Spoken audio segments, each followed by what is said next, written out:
بسم اللہ الرحمن الرحیم۔ ہٹلر نے 6 لاکھ یہودیوں کو کیوں مارا تھا؟ دنیا میں صرف ایک ہی دیش موجود ہے جس کو ہم سب لوگ اسرائیل کے نام سے جانتے ہیں۔ آج کے دور میں یہودیوں کے اس اکلوتے دیش یعنی اسرائیل کو دنیا کے سب سے طاقتور دیش میں سے ایک دیش مانا جاتا ہے۔ لیکن دوستو، کیا آپ جانتے ہیں، لوگوں نے کبھی سوچا ہے کہ 1948 میں بننے والے یہودیوں کے اس اکلوتے دیش سے ہماری دنیا میں رہنے والے سبھی یہودیوں کا کیا حال تھا؟ آخر 1948 سے پہلے یہ سارے یہودی کہاں رہا کرتے تھے اور جہاں بھی رہتے وہ کس حال میں رہا کرتے تھے؟ تو دوستو، آپ لوگ جب کبھی بھی 1948 سے پہلے کی یہودیوں کی ہسٹری پڑھنے کی کوشش کریں گے تو جس انسان کا نام آپ کو اتہاس میں سب سے پہلے ملے گا وہ کوئی اور نہیں بلکہ اڈولف ہٹلر کا ملے گا۔ وہی اڈولف ہٹلر جس نے نہ صرف جرمنی دیش پر راج کیا تھا بلکہ ساتھ ہی ساتھ دوسرے ورلڈ وار کی وجہ بھی بنا تھا۔ دوستو، ہٹلر ہی وہ انسان تھا کہ جس نے آج سے لگ بھگ 75-80 سال پہلے لگ بھگ 60 لاکھ سے بھی زیادہ یہودیوں کو صرف اور صرف 4 سے 5 سال کے اندر ہی قتل کر ڈالا تھا۔ نہ صرف قتل کیا تھا بلکہ ساتھ ہی ساتھ وہ تو ہمیشہ کے لیے ہمارے اس پوری دنیا کو یہودیوں سے پاک کر دینا چاہتا تھا۔ ہٹلر کو یہودیوں سے کتنی زیادہ نفرت تھی، اس بات کا اندازہ صرف اور صرف آپ اس بات سے لگا سکتے ہیں کہ ہٹلر کی زندگی کا سب سے بڑا مقصد ہی یہی تھا کہ کاش وہ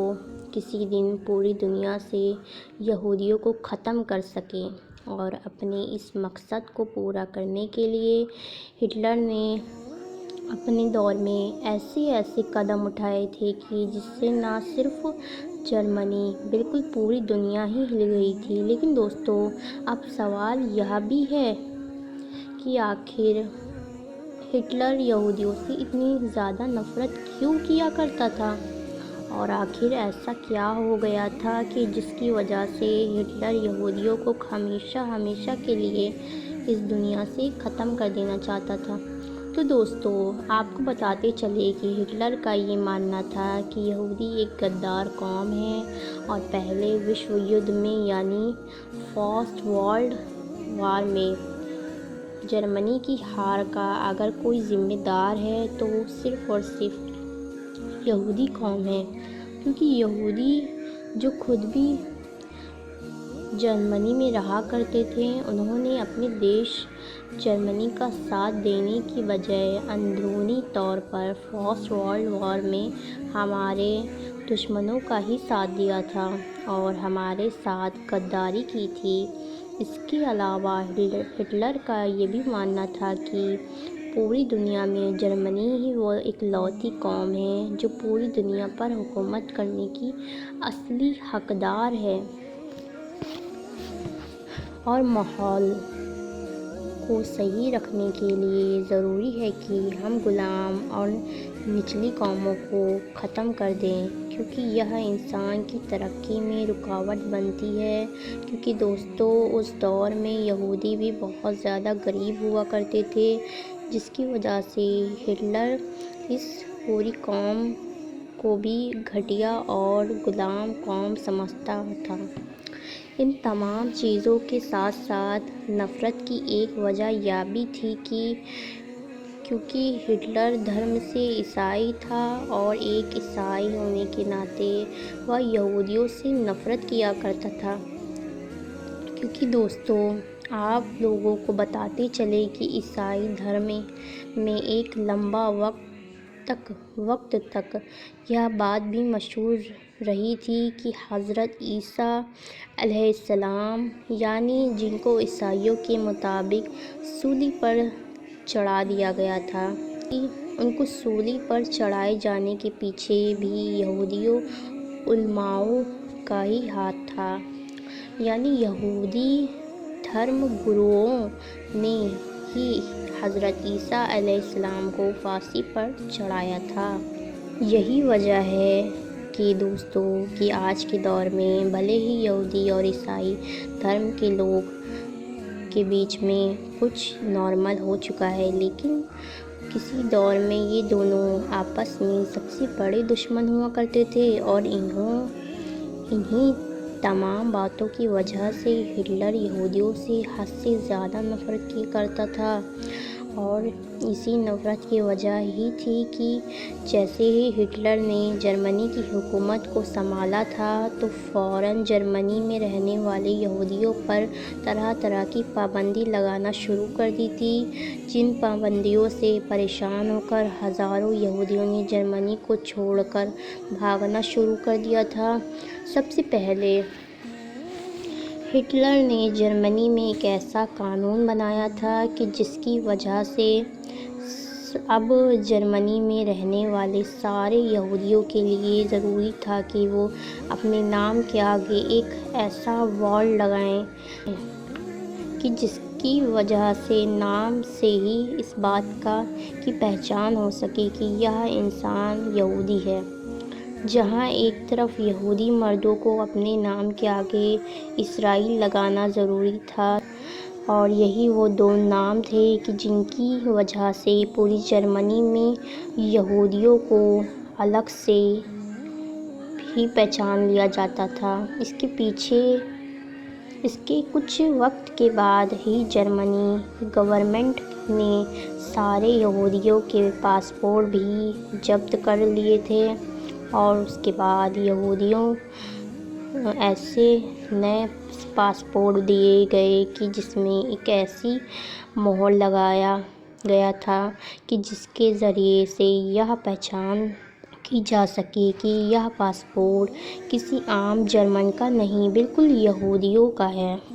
اتنا ہی نہیں، اب دھیرے دھیرے سارے یہودیوں سے جرمنی میں سرکاری نوکریاں بھی چھین لی گئی تھیں، اور ساتھ ہی ساتھ پرائیویٹ نوکریوں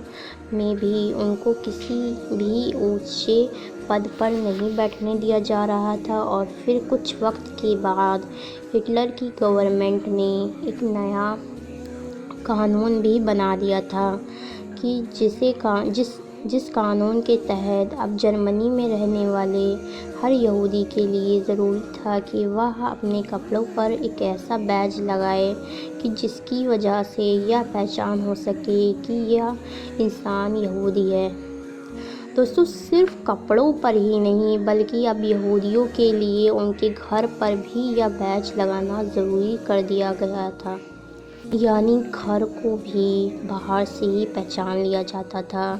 یہ گھر کسی یہودی کا ہے یا پھر غیر یہودی کا ہے۔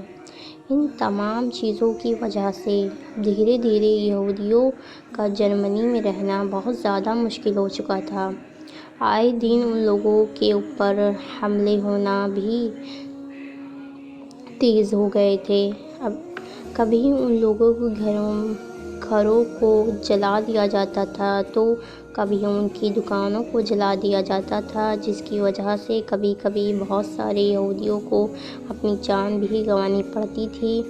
لیکن دوستو خوف اور ڈر کا اصلی کھیل تو 1939 یعنی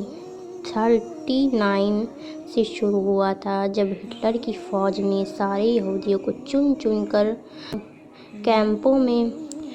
بھرنا شروع کر دیا تھا۔ دوستو ہٹلر کی فوج کیمپوں میں نہ صرف یہودیوں کے اوپر ظلم و ستم کیا کرتی تھی بلکہ ان سے بہت سارا کام بھی لیا کرتی تھی، اور ان سارے